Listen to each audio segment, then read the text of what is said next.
Vy to nevíte. Jo, táta je velký zvíře. Na kraji. Doj to buku. Ano. Houby na kraji. Tvá tvář říkala, dáš na ministerstvu. Jo.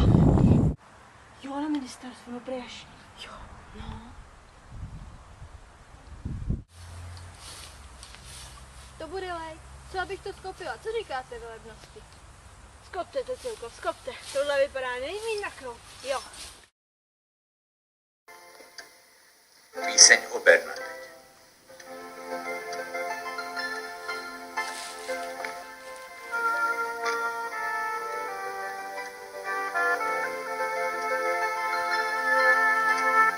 Non temere, brava figliuola. Neboj se, milé dítě, pojď ke mně. Neměj strach, pojď blíž, pojď ještě, no tak neměj strach, jen pojď.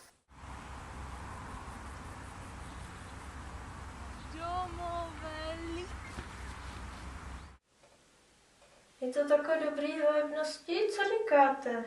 A co pak? Bože, prosím tě, ještě ne. Ještě ne. Pro Krista Pána, co je vám?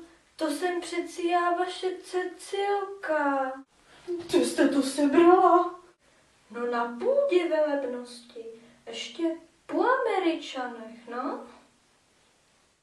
Co to povídáš? To není možný. Je to pravda, říkali to ženský. Pro boha. Ale soudruhu inženýr. Ne, teď vážně. Ta faktura ale opravdu není naše dobrý. Přece, živoček ti zase pojíbil. Ale pan se soudruhu inženýr, tak podvedle někdo se napojil.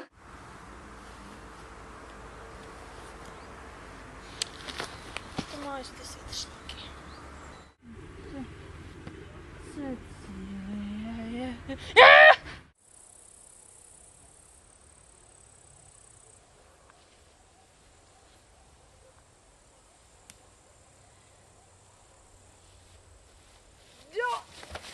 Prčic už taky.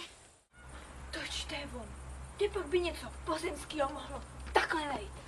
Velebnosti! Velebnosti! Ježišmarja! Velebnosti! Velebnosti! Velebnosti! Otevřte! Velebnosti! Velebnosti! To je Mařenka. To se určitě zas něco stalo. Velebnosti! Co se děje, Kilišová? Otevřte! Velebnosti! Ve Zvoničkovec mléně opravdu straší. Dejte pokoj, ženská, žádný strašidla přece nejsou.